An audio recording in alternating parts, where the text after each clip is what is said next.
Bienvenue sur l'allumeur de Réverbère.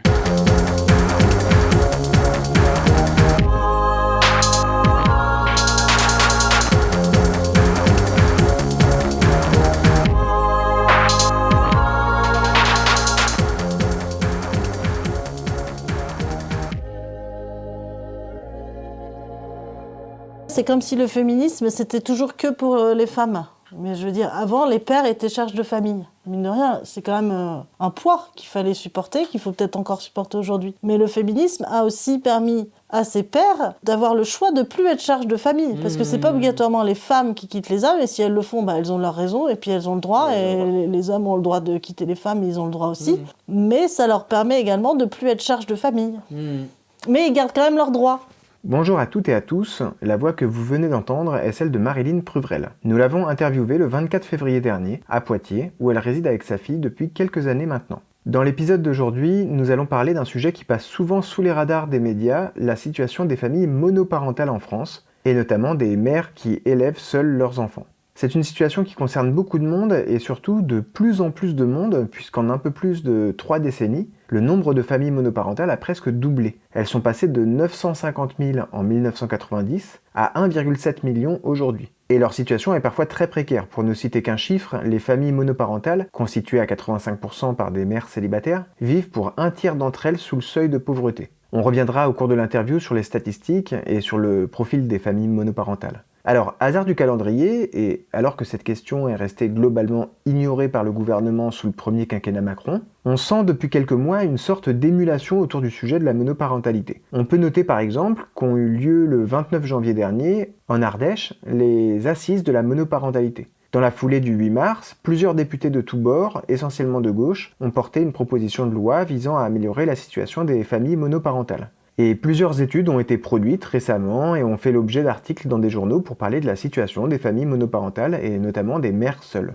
Autre exemple, dans une interview au magazine Elle, publiée le 8 mars, le Premier ministre annonçait vouloir lancer un chantier pour un plan d'action en faveur des mères célibataires, incluant un renforcement des actions de la CAF autour des parcours séparation et des pistes visant à favoriser le maintien de la coparentalité ainsi que des solutions de logement dans les premiers mois suivant la séparation. S'ajouter la question de l'emploi, sujet sensible, on y reviendra. Alors autant vous dire que 2 mois après l'annonce de ce chantier par Gabriel Attal, rien de concret n'est encore passé, on en est encore au stade de la réflexion. Dernier exemple, courant mars, la collective des mères isolées, on reviendra sur cette association, a été invitée par le ministère des Familles, de la Santé et des Solidarités au lancement d'une mission parlementaire sur la monoparentalité, pilotée par Fanta Berete et Xavier Iacobelli. Toutefois, cette mission est en cours, on n'a pas encore les résultats de ses travaux et même la collective des mères isolées, au-delà de son lancement, n'y est pas associée de façon permanente, ce qui fait évidemment craindre pour les traductions concrètes de cette mission, qui a privilégié des associations moins engagées, moins politisées. À suivre donc. Alors, pour nous éclairer sur ce sujet, on a donné le micro à Maryline, mère solo, présidente de l'association Parents Solo 86 dans le département de la Vienne, et adhérente à la collective des mères isolées que j'ai mentionné, une association nationale qui milite pour les droits et contre l'invisibilisation des mamans célibataires. Maryline ouvre l'entretien en présentant ses différentes casquettes, entre guillemets. On revient en fin d'épisode spécifiquement sur les actions conduites dans le cadre de l'association Parents Solo 86. Très bonne écoute!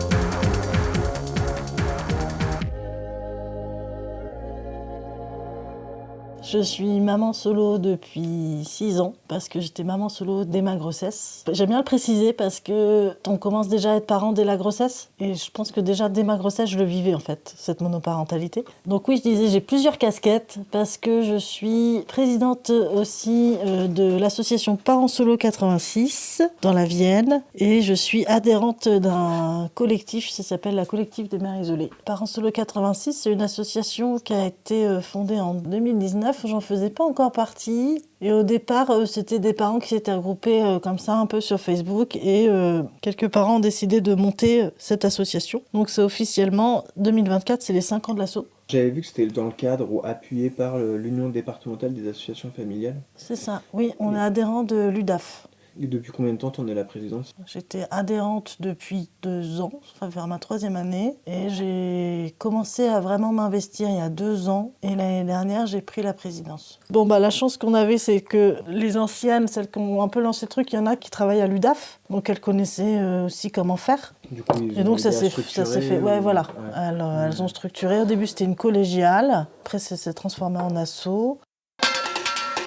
On poursuit notre échange avec Marilyn, qui nous parle monoparentalité et profil des familles monoparentales. Ça concerne quand même une famille sur 4 en France, donc Ouais. c'est quand même beaucoup. C'est un chiffre qui a augmenté, je sais pas de combien, je sais plus, mais sur les 30 dernières années, qui a énormément augmenté. En ce qu'on sait, quelle est la proportion où c'est les mères qui sont solo? Apparemment, les derniers chiffres, c'est 85%. À un moment, c'était 82, là, c'est 85%. Des familles monoparentales qui sont dirigées par une femme. Qu'est-ce que c'est que d'être une famille monoparentale? Déjà, on peut faire un parallèle parce que on est dans une société qui est construite sur des familles biparentales. Donc, on n'est pas dans une société faite pour une seule personne qui dirige une famille avec des enfants ou un enfant. Donc, ça veut dire qu'on doit tout gérer seul. Voilà, on doit gérer les enfants, la maison, la voiture, le travail, les finances, le médical. J'ai une maman adhérente qui disait « Mais moi, je suis infirmière, psychologue, garagiste, prof, confidente, mère... » Enfin voilà, elle a toutes les casquettes, quoi.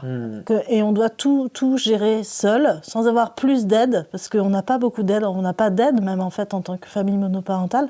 Il n'y a pas plus d'aide que quelqu'un d'autre. C'est une charge qui est décuplée, quoi, par rapport à d'autres familles. Typiquement, quelqu'un qui doit s'occuper de son enfant seul, ça peut être aussi quelqu'un qui a un emploi à côté. Il faut réussir à gérer les deux. Des fois, c'est possible, des fois, c'est très compliqué. Effectivement, quand on a un emploi en plus à côté, et puis on essaye tous, toutes d'avoir un emploi à côté, il faut donc gérer tout ce qui est garderie. Si on a des horaires à peu près normaux, de journée, on arrive à se débrouiller, à mettre l'enfant ou les enfants à la garderie du matin, à la crèche, chez une nounou quand ils sont tout petits, les récupérer à la garderie du soir et les laisser à la cantine le midi. Donc ça encore, c'est quelque chose de... Quand on est sur des horaires atypiques, et il y en a beaucoup, là, ça devient beaucoup plus compliqué, que ce soit financièrement ou que ce soit au niveau de l'organisation, en fait. Je ne veux pas tout mélanger, mais c'est vrai qu'il y a pas d'aide spécifique pour les familles monoparentales qui ont des horaires décalés et qui ne peuvent pas faire garder leur enfant, en fait. Qui ont très peu d'alternatives pour faire garder leur enfant. Je pense à des mamans infirmières, par exemple, ou aide à domicile. C'est très compliqué. Passé 6 ans, il n'y a plus de CMG, de complément de mode de garde, par exemple. On n'y a plus le droit de ça. On y reviendra, j'imagine. On y reviendra, effectivement, mais effectivement, il y a plein de métiers qu'on appelle communément du care, du soin et du lien, qui sont très féminisés et qui ont des horaires très décalés, y compris même sur des trucs de ménage ou du travail en EHPAD, etc. Et c'est des horaires où tu travailles des fois très tôt le matin, très tôt le soir. Les week-ends, ça c'est très compliqué. Et sans parler de ça, quand on a par exemple un enfant malade et qu'on est seul, c'est toujours nous, c'est toujours la même personne, c'est toujours le même parent qui va devoir arrêter de travailler, aller chercher l'enfant parce qu'il est malade à l'école, devoir prendre des jours de congé quand on n'a pas de journée enfant malade ou qu'on les a déjà épuisés, parce que ça arrive. Les enfants, plus ils sont petits, plus ils sont malades. Alors ce que j'avais vu aussi, c'était, en préparant un peu cet entretien, c'était qu'on observait des impacts de la monoparentalité sur la scolarité des enfants, avec par exemple une proportion d'enfants qui arrivent au collège ou au lycée en ayant en proportion plus redoublée que les enfants qui grandissent dans des familles avec biparentales. Biparentales, ouais. Ou par exemple des conséquences sociales très concrètes sur le mal logement, par exemple avec 21% des familles monoparentales qui sont touchées par le mal logement. Moi, je crois que les chiffres, ils parlent d'eux-mêmes, quoi. Puis ça reflète le mode de vie aussi qu'on a, en fait. Parce que quand il n'y a qu'un parent à la maison, il y a moins de temps, parfois, consacré aussi à un enfant, 2 enfants, 3 enfants. Ça ne veut pas dire qu'on s'en occupe moins bien, mais on a moins le temps, en fait. Il y a un moment, il n'y a juste plus le temps. Pas voilà. le temps, ouais. D'ailleurs, pour rebondir sur ce que tu évoquais tout à l'heure, des chiffres qui sont vraiment très très parlants, 1/3 des familles monoparentales sont sans emploi. Sachant que 85% des familles monoparentales, c'est en fait une maman seule, ça veut dire que la proportion est très très forte pour les femmes. Et 37% des mères isolées exercent à temps partiel, ça veut dire une situation beaucoup plus précaire. 20% des enfants en France sont sous le seuil de pauvreté et dans les familles monoparentales, c'est 40%. Alors, il y avait une note de France Stratégie, donc c'est un organisme de réflexion qui est rattaché à Matignon, et de l'Institut national des études démographiques, qui a été publié le 31 janvier dernier, et qui s'est intéressé à l'impact économique des séparations, entre guillemets, à hauteur d'enfant. Donc sans surprise, la note, elle établit que le niveau de vie des enfants baisse après une séparation, et que le risque d'entrer dans la pauvreté, il est accru pour les enfants qui vivent chez leur mère. Et c'est d'autant moins surprenant qu'on sait que le niveau de vie des mères isolées, il est inférieur de 20% à celui des pères isolés. C'est quand même une différence qui est assez conséquente. Et c'est d'autant moins surprenant que, et là je vais te laisser rebondir là-dessus, mais ce que j'avais vu, c'était qu'il y avait 30 à 40% des pensions alimentaires ou contributions financières à l'entretien et à l'éducation des enfants. J'avais vu les deux formulations, si tu veux réagir dessus d'ailleurs, je ne sais pas si c'est un enjeu, cette question de la formulation, mais j'avais vu que 30 à 40% des pensions alimentaires, elles étaient impayées. Alors j'avais vu les deux chiffres justement, j'avais vu 30%, j'avais vu 40%, je sais pas lequel des deux est le plus correct. Je vais rebondir sur cette donnée-là, sur la question de la pension alimentaire, parce que c'est comme ça qu'il faut le formuler. Les chiffres, je pourrais pas rebondir dessus, là je les ai pas, de tête comme ça je saurais pas te dire. Et la pension alimentaire, effectivement, moi je reprends souvent maintenant, parce qu'avant je disais ça, mais je trouve que c'est trop réducteur. C'est comme si on donnait juste avec cet argent-là à manger à l'enfant, alors qu'un enfant ça coûte beaucoup plus cher, on peut le voir avec les études, enfin ça coûte.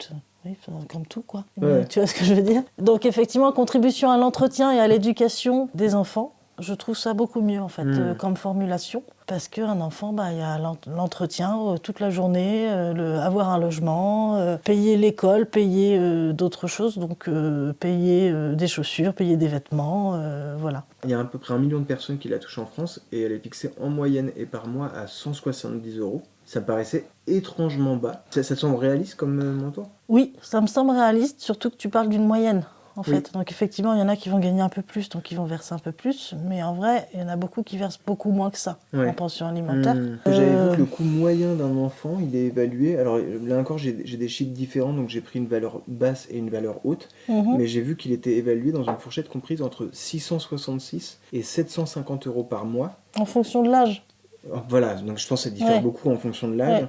Mais donc on voit bien que entre la moyenne de 170 € de contribution financière à l'entretien et à l'éducation des enfants et à peu près 700 € de dépenses par mois, en fait on voit bien que la mère, puisque c'est le plus souvent les mères, la mère elle doit apporter beaucoup plus que le père financièrement, puisque en fait le père il apporte en moyenne 170 €, mais derrière il y a des besoins à combler et la personne qui vit au quotidien avec l'enfant, c'est-à-dire la mère, il faut bien qu'elle les comble ses besoins. Donc en fait ça veut dire que, et en termes de charge mentale, de charge éducative, etc., et en termes financiers, elle va apporter beaucoup plus.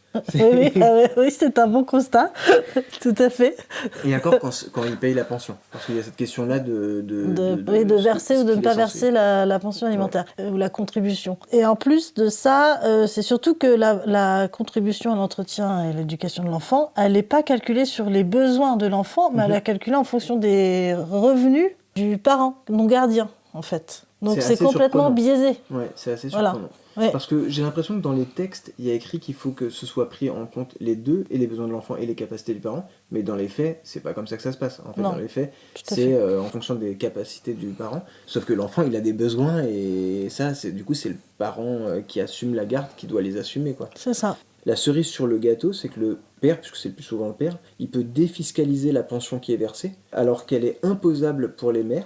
Alors on reviendra ensuite dessus sur l'allocation de soutien familial, mais avec l'allocation de soutien familial, la contribution, elle peut être prise en compte par la CAF pour déduire d'autres allocations. Ça te parle ou... Oui, complètement. Okay. Alors là-dessus, je peux compléter. En gros, ça peut jouer sur les allocations, sur le quotient familial, etc. Ça a des conséquences concrètes après, des répercussions en chaîne. C'est ça. Puisque le quotient familial, si je ne me trompe pas, après c'est le calcul de la cantine, enfin voilà quoi. C'est ça, oui.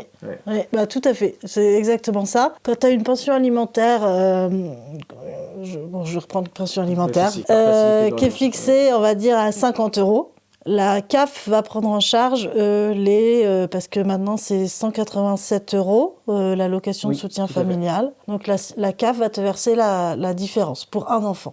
Nous, famille monoparentale, on doit effectivement déclarer la pension alimentaire aux impôts. Sauf qu'effectivement, notre QF, qui est pris en charge par la CAF, par les écoles, par les CCAS et tout ça, pour calculer les frais de cantine ou de garderie, comme tu dis, ça dépend des villes, encore une fois, mais bref. Notre feuille d'impôt, c'est ce qui va aussi calculer notre QF.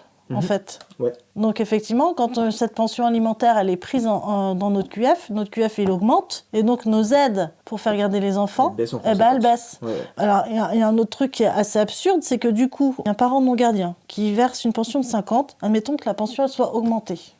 Elle passe à 100 €. La CAF versera le restant, 87 €, pour arriver en ASF. Concrètement, en tant que famille monoparentale, on n'a pas plus d'argent dans notre poche. Tu vois ? Sauf que notre feuille d'impôt, elle augmente. Notre QF, il augmente. Donc ça réduit ton APL, si tu as une aide au logement. Ça peut réduire ta prime d'activité. Et ça augmente en plus tes frais de cantine, tes frais de garderie. Tout est fait pour nous garder bien au ras, quoi.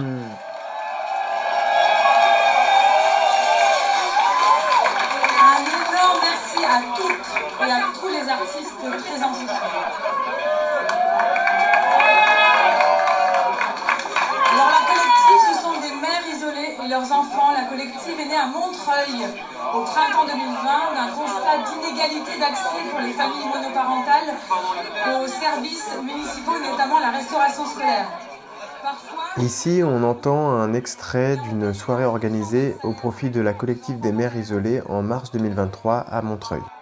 Ce combat pour un tarif en phase avec la situation particulière des parents isolés a été gagné en février 2023, après 3 ans de lutte.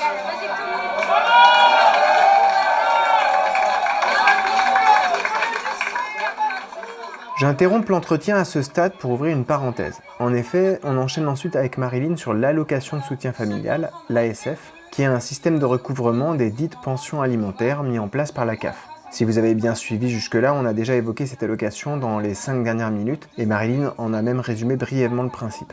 Il se trouve que moi-même, je ne suis parvenu à en comprendre le mécanisme qu'après l'interview terminée, alors qu'on échangeait hors micro avec Marilyn, et du coup je me suis aperçu que le bout de notre échange sur la définition de l'ASF n'était pas hyper limpide. Donc je l'ai retiré, et pour que ce soit clair, j'en explique le principe en voix off, parce que c'est un point vraiment central pour de nombreuses familles monoparentales. En gros, l'ASF est actuellement fixée à 187 € par mois et par enfant. Ça veut dire que si par hasard vous touchez une pension de l'autre parent de, disons, 50 €, la CAF va vous verser au titre de l'ASF la différence entre ces 50 € et les 187 €. L'idée sous-jacente derrière, c'est qu'on considère que pour que vous puissiez faire vivre votre enfant, vous devez avoir comme contribution, que ce soit de l'autre parent ou de la CAF, un minimum de 187 €. Montant assez faible et d'autant plus choquant qu'on évalue à environ 700 € les coûts financiers mensuels d'un enfant. On reprend notre entretien avec Marilyn, elle nous explique quelle est la condition sine qua non pour obtenir l'ASF.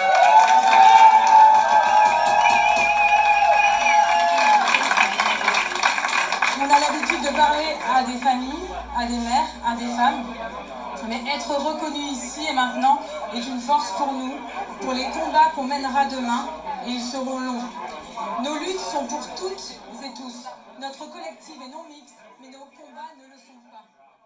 Il faut avoir un jugement, comme quoi l'autre parent doit verser une pension alimentaire de temps, donc pas supérieur à 187 €, bien sûr. Si c'est supérieur, il n'y a pas d'ASF, mais il faut absolument avoir un jugement, en fait, qui le dit. En 2023, je pense que c'est encore le cas en début d'année, là, l'ASF plafonnait après revalorisation à 187 € par mois, montant qui est non indexé à l'inflation. J'avais vu aussi que le 8 novembre 2023, l'Assemblée nationale a approuvé une allocation exceptionnelle de 115 à 200 € pour les familles monoparentales. J'ai cru comprendre que c'était pas très clair justement qui devait la toucher. Oui, c'est ça en fait. Oui, c'était conditionné. Il faut avoir de mémoire, effectivement, je crois que c'était le RSA. Ça peut être les familles au RSA ou alors les familles. Si tu n'as plus de droit à l'allocation chômage, il y a autre chose après. En tout cas, c'était pas toutes les familles monoparentales en fait qui avaient le droit. C'est vrai que c'est annoncé comme ça dans le journal, mais c'est pas tout. Suffit pas d'avoir la petite case cochée famille monoparentale sur ta fiche d'impôt. Hein.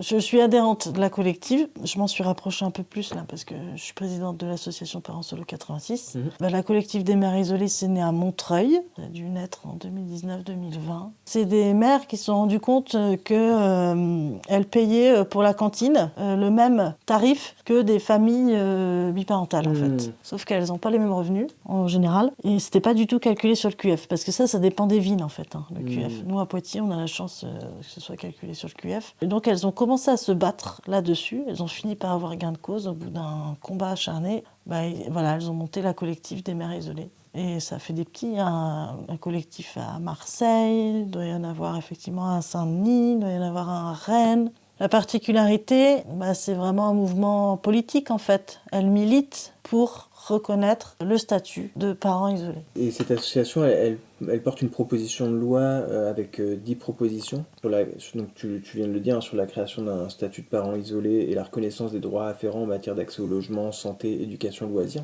Ce que je te propose, c'est que je te liste du coup les 10 propositions qui sont mentionnées dans cette proposition de loi, justement. Tu rebondis dessus si ça te va. D'accord, oui. Donc la première proposition, 6 semaines de congé maternité et paternité supplémentaires. Donc concrètement, c'est de dire qu'en fait, un parent seul... dès la naissance, peut avoir... qu'en fait, il a besoin d'un temps de garde qui soit au moins équivalent à celui de 2 parents dans une famille biparentale. C'est ça. Quoi. D'avoir plus de temps pour se remettre, dans le cas d'une mère, d'un accouchement, de l'allaitement, s'il y a allaitement. Oui, alors d'autant plus qu'en France, il est déjà assez bas le congé maternité, Ouais. même pour une famille biparentale, il est Tout déjà à assez fait. bas. La deuxième proposition, c'était le versement d'une allocation familiale dès le premier enfant. Effectivement, il faut que ce soit sans condition, en fait. À partir du moment où une famille monoparentale, on a ce statut, il faut qu'on puisse bénéficier, peu importe le moment où intervient la séparation, où intervient la monoparentalité, qu'elle soit octroyée directement. La troisième proposition, c'est la prolongation du complément libre choix du mode de garde jusqu'aux 12 ans de l'enfant. Ouais. Est-ce que tu peux expliquer exactement ce que c'est ? Par exemple, pour les familles qui ont des horaires décalés, en fait, si tu as besoin de prendre une nounou, tu as une aide, c'est la CAF. Donc, quand tu as des horaires décalés et que tu dois prendre une nounou, tu peux avoir ce complément de mode de garde jusqu'à 6 ans. Ok. Au-delà, ton enfant, il se garde tout seul. Mais là, du coup, 12 ans, en gros, ça voudrait dire jusqu'au début Jusqu'au collège. collège, Voilà, en fait. Parce que c'est vrai qu'un enfant qui va au collège, il peut peut-être... le matin, je sais pas, il commence plus tôt, il va prendre le bus peut-être à 7h30 avec les copains. Enfin bon, voilà. C'est quand même différent entre 6 et 12 ans. Pour des parents isolés qui se retrouvent avec des enfants passés 6 ans, et qui se retrouvent avec des horaires décalés, ça devient encore plus compliqué. Ouais, et le pire pour ça, c'est que la loi est passée et qu'ils ont dit que ça passerait en... Ils le décalent en fait, la CMG. Normalement, la CMG, pour les familles monoparentales jusqu'à l'âge de 12 ans, a été acceptée. Donc ils nous disent 2025. Mais pourquoi ? Et puis là, on est même en train de se dire que si ça se trouve, ça va être encore reculé. Une autre proposition, la quatrième, c'était la prise en compte du statut de parent isolé par les municipalités dans l'attribution des places en crèche et dans le calcul du quotient familial pour la facturation des prestations à l'enfance. Je disais tout à l'heure, le quotient familial, il sert dans pas mal de municipalités pour, par exemple, le calcul de ce que tu dois à la cantine pour que ton enfant il puisse y manger. Ce qui, j'en profite pour le rappeler, est pas anodin parce que la cantine, c'est un vrai levier pour réduire les inégalités. Il y a des enfants qui mangent pas à leur faim et pas correctement sans la cantine. Tout à fait. Pour la facturation des prestations à l'enfance, ça recoupe quoi, par exemple, ce genre de formulation ? Ça va être centre de loisirs, Ouais. sport, garderie... Les trucs extrascolaires. Oui, voilà, périscolaire. Périscolaire, pardon. Et effectivement, l'attribution des places en crèche. Ouais, on n'a aucune priorité parce qu'on est famille monoparentale. On n'a rien du tout, que ce soit en crèche ou en centre de loisirs. Celui qui est à côté de chez moi, par exemple, c'est les premiers inscrits, les premiers services. Donc si on rate les premières heures pour s'inscrire, on a peu de chances d'avoir de la place, en fait, au centre de loisirs. Et là, on se retrouve vraiment le bec dans l'eau, quoi. Oui, sans compter qu'accessoirement, si tu t'occupes du ou des enfants toute seule, faut y penser à ce genre de choses. Tu te rajoutes cette charge mentale aussi de devoir penser à il faut que je fasse l'inscription au centre de loisirs. L'inscription au centre de loisirs, la plupart du temps, il faut le refaire tous les mois, etc. Le cas ici, c'est chaque vacances. Ça ouvre le vendredi soir en ligne. Donc déjà, faut avoir un accès à Internet. Jusqu'au dimanche en ligne. Et après, on peut aller le mardi matin à l'accueil de la maison de quartier qui prend les inscriptions. Mais je leur jette pas la pierre. Il faut qu'ils puissent faire leur truc. Et puis qu'il n'y a pas d'obligation à nous prendre. Donc je pense, nous, famille monoparentale, mais je pense à d'autres familles pas obligatoirement francophones, par exemple, dans mon quartier. Pour elles, ça va être plus compliqué de faire cette démarche-là en ligne, par exemple. Et puis même pour d'autres personnes, faire des démarches en ligne, en étant au courant qu'il faut la faire. Donc il y a des parents qui arrivent le mardi matin, qui veulent mettre leur enfant, qui se retrouvent à pleurer, quoi. Voilà. Et puis en fonction du moment où on le fait dans le week-end, là c'est mon cas pour ici, mais je pense que c'est ailleurs, ailleurs c'est pareil, parce qu'il n'y a pas assez de place, il n'y a pas assez de monde. En tant que famille monoparentale, on n'est pas prioritaire. Et ça, on demande à avoir des priorités. 5e proposition, une contribution à l'entretien et à l'éducation de l'enfant. Donc pour celles et ceux qui n'ont pas suivi, c'est la pension alimentaire. Une contribution à l'entretien et à l'éducation de l'enfant qui doit être calculée en fonction des besoins de l'enfant et du revenu des 2 parents et défiscalisée. Ouais. Et à défaut, une allocation de soutien familial sans condition de jugement et indexée sur l'indice de l'inflation. 6e proposition, la prise en compte du statut de parent isolé dans l'attribution des logements sociaux et une majoration des prêts à taux zéro. Pour les prêts à taux zéro, par exemple, Ouais. effectivement, c'est plus compliqué de pouvoir acheter et d'accéder à la propriété quand on est un parent isolé, en fait.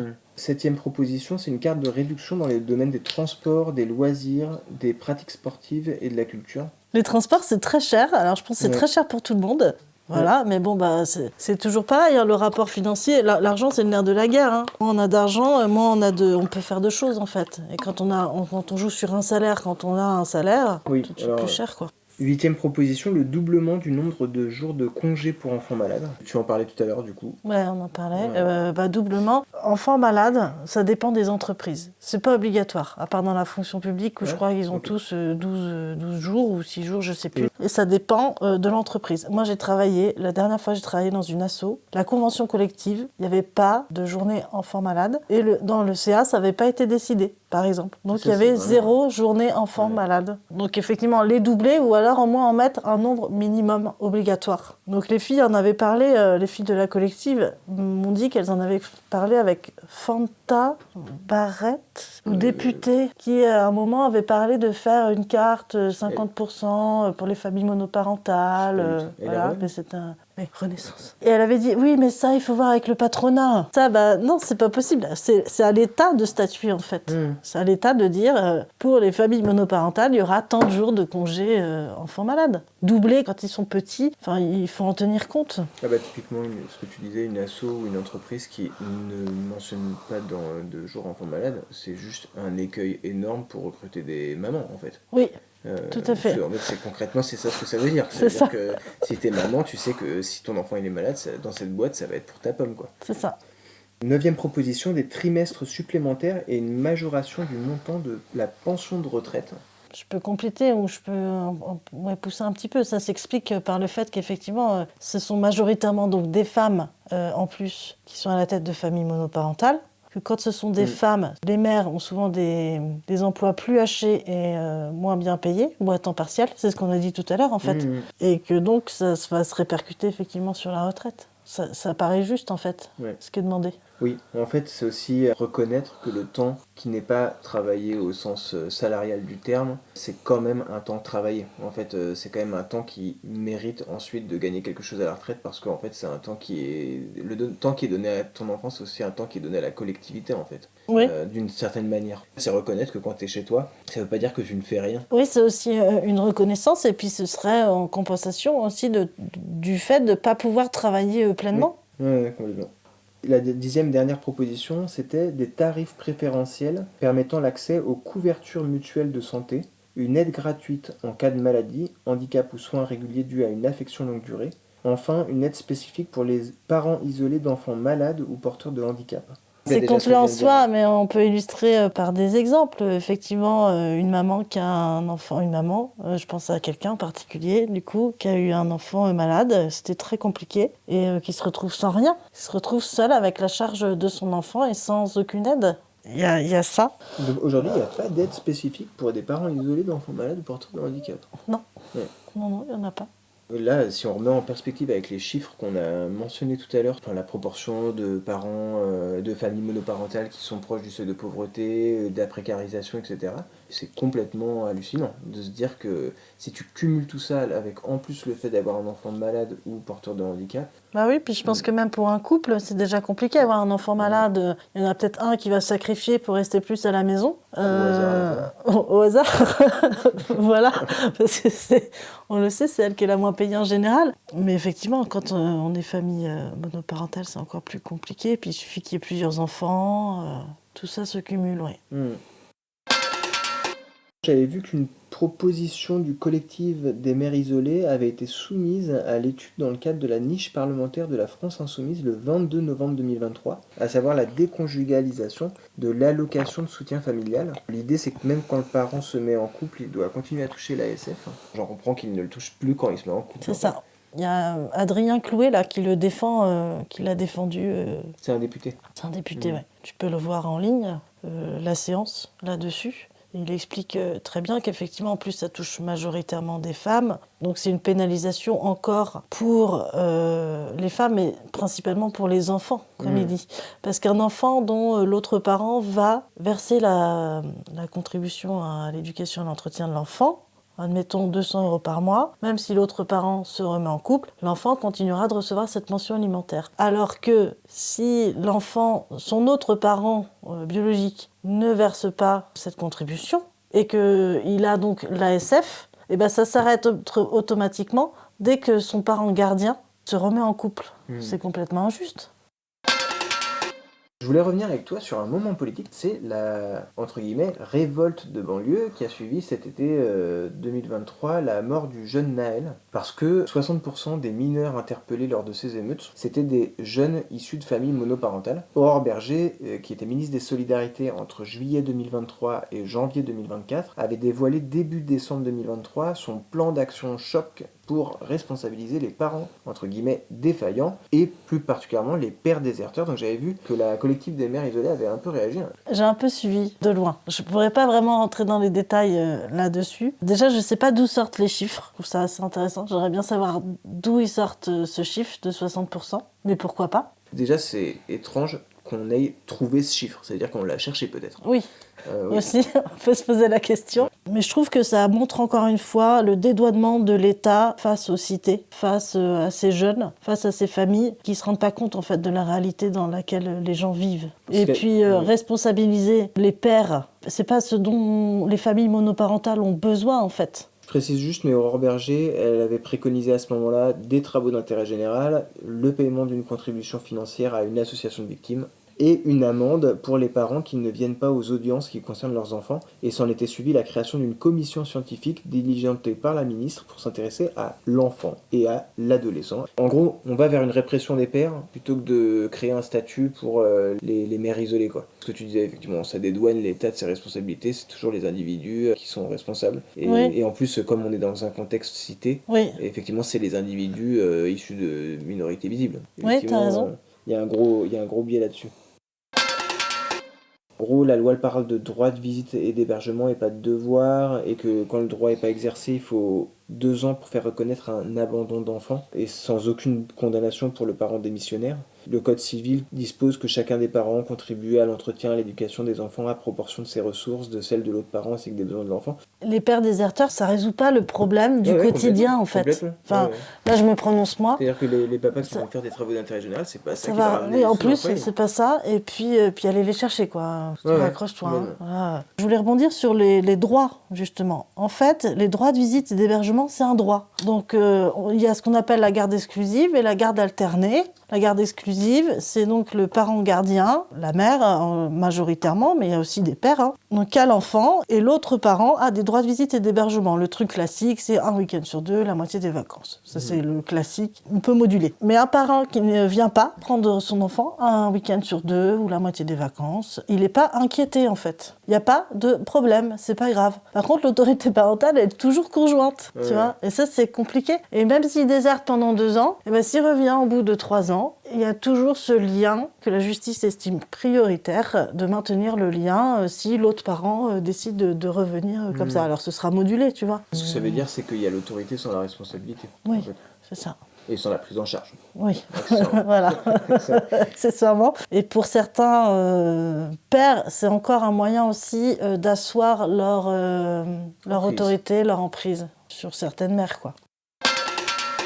En fait, on met souvent la loupe sur le nombre de féminicides quand on parle de violences faites aux femmes. J'en profite pour rappeler, le féminicide, c'est pas juste l'équivalent de homicide pour femme. Le féminicide, c'est une infraction de meurtre au premier degré pour la raison que la victime est une femme. Et en 2023, on en comptait, alors là aussi j'ai vu des variations de chiffres parce que ça dépend comment c'est calculé, mais en gros entre 94 féminicides et 125, juste pour l'année 2023. Évidemment, il y a les féminicides, mais les violences perpétrées par le conjoint ou ex-conjoint, elles recouvrent une palette beaucoup plus large que le seul féminicide. Et effectivement, il y a cette question de l'emprise avec laquelle on peut... en fait, on va jouer sur la question de la garde de l'enfant pour maintenir une forme d'emprise. Et évidemment, la situation de vulnérabilité des mères seules, elle accroît le risque. Il y a un sujet spécifique parce que si on prend l'ASF, par exemple, Ouais. il faut avoir un jugement pour pouvoir bénéficier de l'ASF. Sauf qu'il y a des femmes, des mères qui ont subi des violences, qui ne veulent pas que l'autre parent ait leur adresse, par exemple. Donc elles ne vont pas faire de démarche en justice. Justement, couper le plus possible, quoi. Et il y a des femmes qui fuient l'homme. Qui fuient, oui, voilà. Donc ça, tu vois, ça concerne directement les violences faites aux femmes et les femmes en situation d'isolement, par exemple. Plus l'emprise, effectivement. Et puis, violences faites aux femmes qu'on peut élargir aux violences intrafamiliales. Parce qu'un homme violent avec une femme ne peut pas être un bon père. Alors là, je pense qu'il faut le dire. Voilà, je ne vais pas me faire des amis, mais il faut le dire. Je ne pense pas qu'un homme qui est violent puisse être un bon père. Et alors en plus, il y a la violence physique, il y a d'autres formes de violence que la violence physique. Et puis... jouer sur la peur, sur la crainte, sur le dénigrement de la mère auprès des enfants. Tout à fait. Sur les menaces. Si tu ne te conformes pas à ça, j'appelle l'aide sociale à l'enfance, j'appelle les flics. Il y a aussi les cas d'allégation d'aliénation parentale. Le père va dire que la mère contrôle les enfants ou les manipule. Mais il y a plein de formes. Et en plus, les procédures judiciaires, il y a des pères qui en jouent énormément. Qui jouent énormément là-dessus. Et malheureusement, dans les services sociaux, les gens sont mal formés et plongent en plein dedans, en fait. Vraiment. Oui, ils jouent le jeu du père, c'est ça ce que tu veux dire. Oui, c'est ça, mais sans s'en rendre compte, je pense. Quand tu es en face et que tu le vis, c'est compliqué. On revient sur l'association Parents Solo 86. Alors j'avais vu que les objectifs c'était rompre l'isolement, orienter, développer des solidarités, faire remonter les préoccupations. Là, on a une 60aine de familles adhérentes. On pourrait penser que c'est peu, mais on n'avait jamais fait autant encore d'adhérents là. Et ça représente, avec les enfants, je dirais pas loin de 200 personnes. C'est plutôt sur Poitiers ou ça sort aussi un peu de la Vienne? Non, ça sort aussi. Ça sort, parce que nous, on parle de la Vienne. Voilà. Dans la Vienne, on considère qu'il y a environ 16 000 familles monoparentales. Par rapport à l'État, c'est un quart des familles monoparentales. Mais là, un truc intéressant que je viens de calculer, par exemple, je suis en train de faire des petits calculs en ce moment. À Poitiers, il y a 43% de familles monoparentales. Okay. C'est énorme, hein. Ah oui, c'est énorme. En fait, j'ai l'impression que dans les villes, le taux de famille monoparentale est plus grand. Voilà, ça veut pas dire que c'est pas un problème en milieu rural, mais dans les villes, il est plus important. D'où l'importance, tu vois, pour moi, ça montre aussi l'importance d'avoir des priorités dans tout ce qui est garderie, périscolaire. Dans la Vienne, on est à ce chiffre-là de familles monoparentales, donc on essaye de fédérer. C'est un peu mixte parce que, en fait, on se cantonne pas juste aux familles monoparentales avec garde exclusive. Donc il y a aussi des parents qui ont des VH, droit de visite et d'hébergement, par exemple, qui peuvent adhérer à l'association parce qu'en fait, il y a aussi leurs problématiques ou parfois envie de rencontrer d'autres parents. Il y a des gardes alternées et il y a aussi des gardes classiques. Ça, c'est le majoritaire. Hein. C'est sûr qu'on a la majorité de gardes classiques, majorité de femmes, quelques pères qui ont la garde exclusive de leur enfant. Voilà. Et nous, effectivement, on agit plus localement, enfin plus sur le terrain. Le fait d'être fédéré en association nous permet d'obtenir des subventions, donc de proposer des sorties, de proposer des rencontres. Cette année, il y a en plus des groupes de parole, des ateliers. Tu peux parler un peu de ces groupes de parole, justement? C'est important, ça, le fait de se retrouver, de parler entre personnes qui ont un peu des expériences similaires? Oui, c'est vraiment important. Ouais. C'était vraiment une demande qui est ressortie dans toutes les activités qu'on faisait. C'était de pouvoir se regrouper juste entre parents, sans enfants aussi, pour pouvoir discuter des problématiques, de la fatigue, parce qu'il y a une énorme fatigue, et de ne pas se sentir jugé. Parce que parfois, même dans notre entourage, les gens ne comprennent pas, en fait. De quoi, le degré de fatigue? Le degré de fatigue, le degré de la charge. Oui, il y a des gens qui ne comprennent pas. Des réflexions qui peuvent ne pas être méchantes sur le fond, mais effectivement qui ne comprennent pas, quoi. Donc c'est important, ouais. C'est important de pouvoir se retrouver, d'en discuter, de ne pas se sentir nul. Parce qu'on peut vite se sentir nul en tant que parent, mais je pense que même dans des familles biparentales, on peut se sentir nul. Il y a des ateliers entre parents solo? Oui, on essaye d'organiser. Nous, dans la Vienne, l'UDAF a été précurseur sur la mise en place d'une garderie solidaire pour les familles monoparentales, qui est à Poitiers, qui est ouverte à toutes les familles monoparentales de la Vienne, qui a lieu dans une maison de quartier ici, avec des professionnels qui ont le BAFA, la petite enfance. Le principal problème des familles monoparentales, c'est les enfants. J'aime bien le formuler comme ça, mais en fait, c'est parce que on a les enfants tout le temps, donc on peut pas faire grand-chose seul, quoi, trouver du répit seul, en fait. Donc on s'est dit qu'on allait essayer de proposer quelque chose justement sur ces temps-là où on est sûr que certains parents n'ont pas leurs enfants. On a proposé des ateliers en diététique, diététicienne, où c'est quelqu'un qui vient donner des conseils sur comment manger, qu'est-ce qui est bon, qu'est-ce qui est pas bon, parce que parfois on n'a pas toujours le temps de se renseigner non plus. À moindre coût, donner des ficelles, voilà. Il y a eu un atelier couture qui a été géré par une maman qui est professionnelle dans ce domaine. Voilà. En fait, c'est comme les gens veulent, quoi. S'ils veulent, ils viennent, ils participent. Et au-delà de l'atelier lui-même, je pense que c'est aussi le faire ensemble, en fait. C'est être dans une activité pour soi. Tu as mentionné les sorties tout à l'heure. Oui, là, on a fait dimanche dernier, on était à un endroit qui s'appelle le Game Park. Donc d'un côté, il y a ce qui s'appelle l'île aux pirates, c'est pour les moins de 12 ans. Ils vont dans des grandes structures de jeux. Et de l'autre côté, il y avait une espèce de cube escape game. Et là, où c'était pour les plus grands, et les parents ont pu y aller avec leurs plus grands. Et de l'autre côté, ça c'est un exemple. Ou le Futuroscope, par exemple. C'est aussi une sortie qu'on peut faire. Et ça, on peut le faire parce qu'on a des subventions. Sinon, on ne pourrait pas le faire. Alors de la ville de Poitiers, département et région. Effectivement. Et CAF. Alors en fait, jusqu'à maintenant, l'association, on était beaucoup dans le faire ensemble, en fait, sur le terrain. On était beaucoup sur le terrain à proposer des choses et cette année, on essaye d'être un peu plus militant. C'est pas évident, on n'est pas nombreux sur cette branche-là. C'est pour ça aussi que je me suis rapprochée de la collective pour voir comment nous, en tant qu'association, on pouvait aider. Et là, la prochaine étape, ça va être de contacter nos députés, par exemple, pour les sensibiliser à cette proposition de loi, leur demander d'aller voter pour.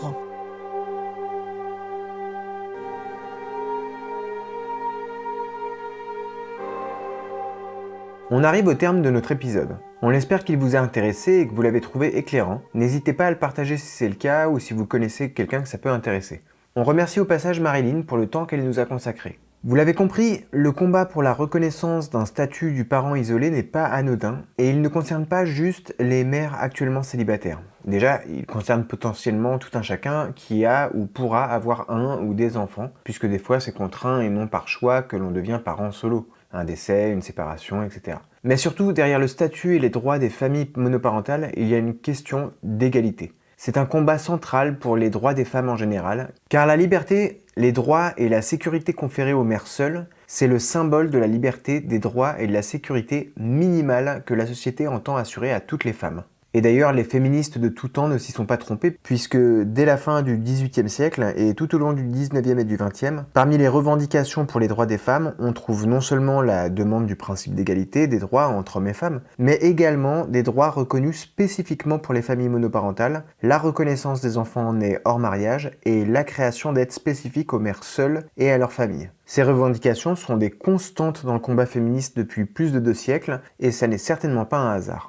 Depuis, bien sûr, beaucoup a été fait, notamment depuis les années 60, au prix d'un combat acharné des milieux féministes. Or, on voit bien que la période actuelle, marquée par une forte poussée de l'extrême droite partout en Europe et de relents masculinistes parfois puissants, est chargée de menaces sur les droits des femmes, en dépit d'avancées qui se poursuivent encore. Les propos du chef de l'État lors de sa conférence de presse du 16 janvier, qui parlait de réarmement démographique pour faire face à la croissance en berne de la population française, sont lourds de sous-entendus et d'injonctions. En dépit de l'inscription récente de l'IVG dans la Constitution, il laisse planer une menace tacite sur les droits des femmes, au nom en quelque sorte d'un devoir à l'égard de la nation. Procréer n'a jamais cessé d'être considéré autrement que comme un acte patriotique. Autrefois, c'était pour offrir de la chair à canon à nos armées, et désormais, c'est pour soutenir la consommation et la croissance du PIB. Au nom de cet impératif nataliste, quels choix politiques seront pris dans l'avenir ?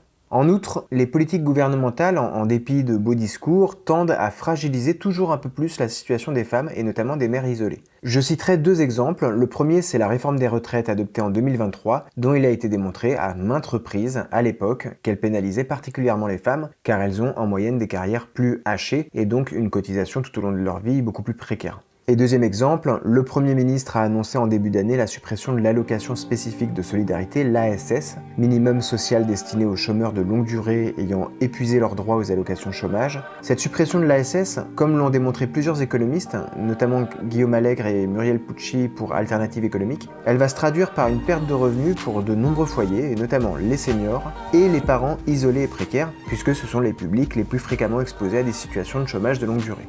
Je conclurai donc cet épisode, et cette conclusion un peu longue, par un appel à la vigilance et aux consciences. En termes de droits, rien n'est jamais acquis, et les droits des femmes ne font certainement pas exception. Surtout, on reste loin, très loin, d'avoir aujourd'hui un statut et des droits dédiés spécifiques aux familles monoparentales, et notamment aux mères isolées. Voilà, je m'arrête là pour aujourd'hui, on se retrouve très vite pour un nouvel épisode, à bientôt, et gardons nos lanternes allumées.